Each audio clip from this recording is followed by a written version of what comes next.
Makanya kalau orang-orang yang tingkatan apa itu ada syahadat api, syahadat angin, syahadat air, syahadat tanah. Kalau nggak percaya coba anak kecil beri rendang, baru lahir langsung diberi rendang. Nggak lama setelah itu mencret anaknya. Kenapa?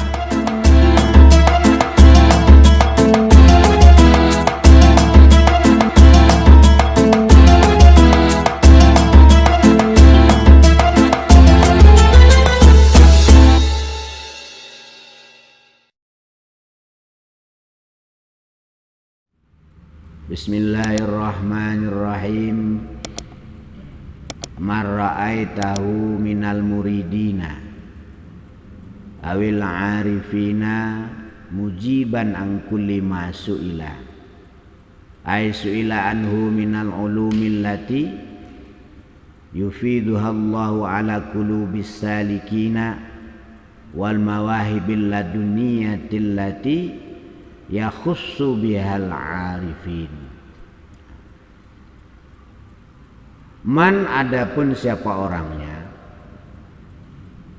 ra'aitahu jika adalah melihat kamu hu kepada man, minal muridina daripada beberapa murid ya. Awil arifina atau orang-orang yang bermakrifat Allah. Kalau kita melihat murid-murid tarekoh maksudnya orang yang senang wirid, senang zikir, senang riyadhah, senang mujahadah, senang zikrullah, senang muraqabah, senang musyahadah. Artinya banyak waktunya dipakai untuk Allah dibanding untuk kepentingan hawa nafsunya. Atau orang yang sudah ma'rifat Allah, yang dikatakan al-arifun, orang yang mata hatinya sudah bisa memandang Tuhannya, yang dikatakan tawajuh. Dalam Al-Quran dijelaskan walillahil masyriqu wal maghrib, dan kepunyaan Allah timur dan barat. Maka kemanapun kau hadapkan wajahmu, fasamma wajhullah, disitulah wujud Allah. Itu orang ma'rifatnya. Mujiban kepada menjawab angkuli masuila dari tiap-tiap perkara yang ditanyakan kepadanya. Ada orang ahli wirid, ahli ngaji, atau udah menjadi guru tarekoh ya. Lalu dia ditanyai berbagai masalah, lalu semua masalah dijawabnya. Ansuila jelasnya yang ditanyakan anhu apama minal ulumi dari beberapa ilmu. Allati yang yufiduha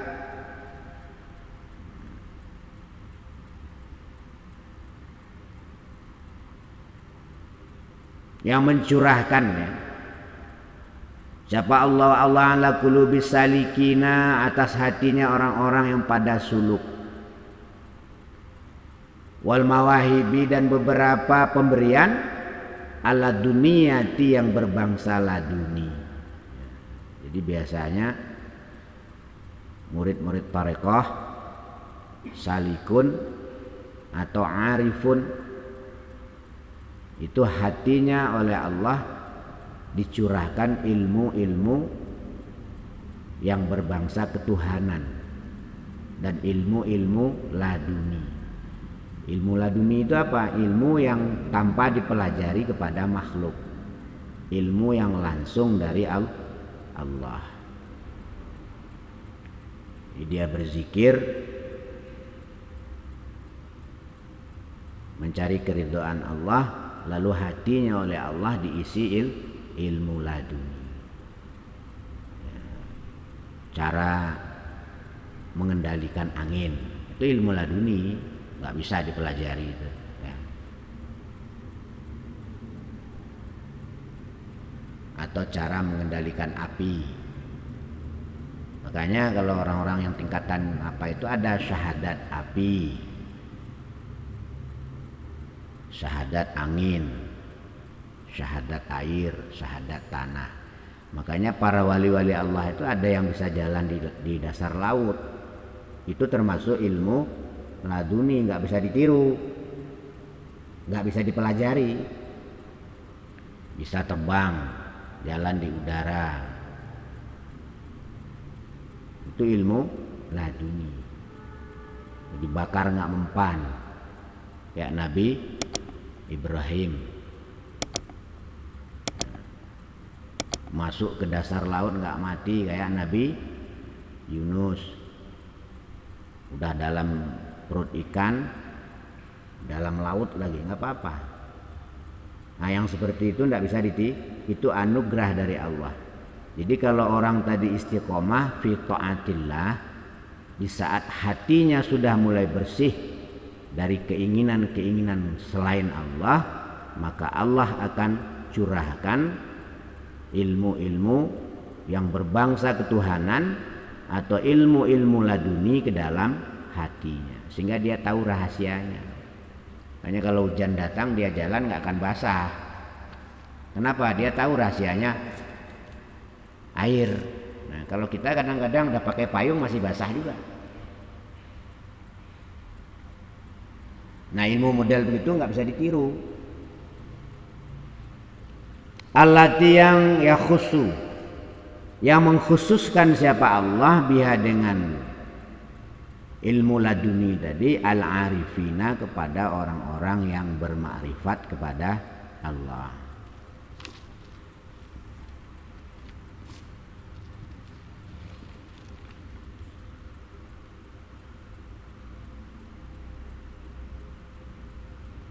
Wa mu'abbiran, dan menjelaskan, menerangkan. Anggul 5 dari tiap-tiap perkara. Syahidah, yang mengetahui siapa murid dan arifin tadi, hu kepada ma. An syahidahu, jelasnya dari melihat siapa man hu kepada ma. Wazaqau, dan merasakan siapa man kepada ma tadi, bibatini, dengan batinnya man. Jadi ilmu-ilmu yang berbangsa ketuhanan atau ilmu-ilmu laduni itu disaksikan dan dirasakan. Tapi itu rahasia ilahi, nggak boleh dipamerkan. Ya, lain kalau ilmu yang melibatkan jin itu bisa dipamerkan. Ya, jadi ilmu-ilmu yang dipamerkan di TV, dibaca itu ilmu jin itu. Walaupun yang dibacanya ayat-ayat Allah itu yang salah guna ayat-ayat Allah, itu maksudnya. Jadi ilmu laduni ini tidak bisa dipamerkan. Orang yang sudah menyaksikan dan mendapatkan ilmu ini, dia justru menyembunyikannya. Karena itu termasuk titipan Allah. Hanya dipergunakannya dalam saat-saat yang sangat darurat. Bukan untuk dipamer-pamerkan. Ya.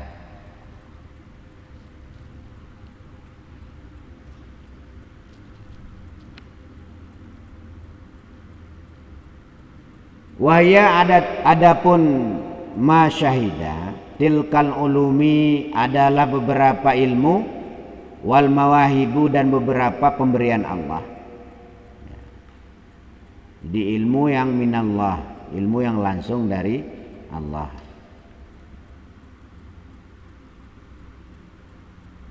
Wazakiran, dan menjelaskan kuluma, kepada tiap-tiap perkara, alima, yang mengetahui siapa ma tadi, siapa orang, mintilkal ulumi, dari beberapa ilmu-ilmu. Fastadillah, maka seperti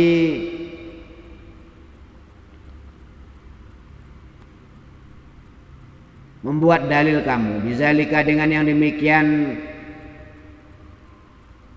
keadaan tadi, ala wujudi jahlihi, atas wujudnya bodohnya man. Berarti kalau ada orang kok ditanya semua dijawab, ya, itu secara tidak langsung dia menunjukkan bahwa dia itu mengetahui segalanya. Inilah hasilnya orang yang bodoh. Ya. Makanya terkadang kalau kita datang kepada guru-guru, tidak semua pertanyaan kita dijawab.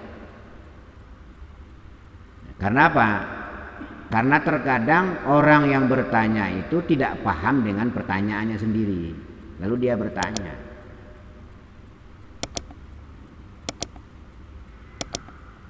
Dia pertanyaannya itu loh dia nggak paham. Yang dia tanyakan itu loh. Yang dia nggak tahu itu pun dia nggak paham. Dia sendiri nggak ngerti dengan pertanyaannya. Hanya asal bertanya ya. Maka terkadang guru yang benar-benar guru, ya, bukan guru karbitan, bukan guru-guruan, itu dia tidak akan menjawab. Karena tidak semua pertanyaan harus dijawab. Lihat yang bertanya dan lihat pertanyaannya. Lianna ijabatahu, karena sesungguhnya olehnya menjawab orang angkulu sualin tiap-tiap pertanyaan, taqtadi adalah menetapkan apa mahalah tadi ya, ihatabahu, kepada olehnya meliputi man bikulil maklumati, kepada beberapa perkara yang dia ketahui. Jadi kalau ada orang ditanya satu ilmu kok dijawab semua oleh dia, maka orang seperti ini seolah-olah dia itu mengetahui segalanya. Wazalika, adapun yang demikian, muhalun adalah muhal, nggak mungkin. Makanya guru yang benar-benar guru itu, kalau kita tanya satu pertanyaan, kalau kira-kira pertanyaan itu membahayakan kita kalau dijawab, biasanya oleh guru itu nggak dijawab.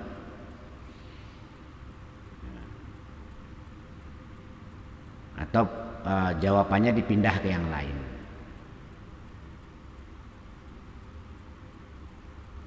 Enggak semua pertanyaan dijawab. Makanya kalau gurunya udah kita bertanya kok nggak dijawab, dia ngomong yang lain, kita harus paham, berarti belum waktunya kita tahu jawaban daripada pertanyaan itu. Sebab kalau kita belum waktunya kita paksakan, bisa konslek. Banyak orang terkadang sudah ngaji, otaknya konslek, kadang kelakuannya konslek.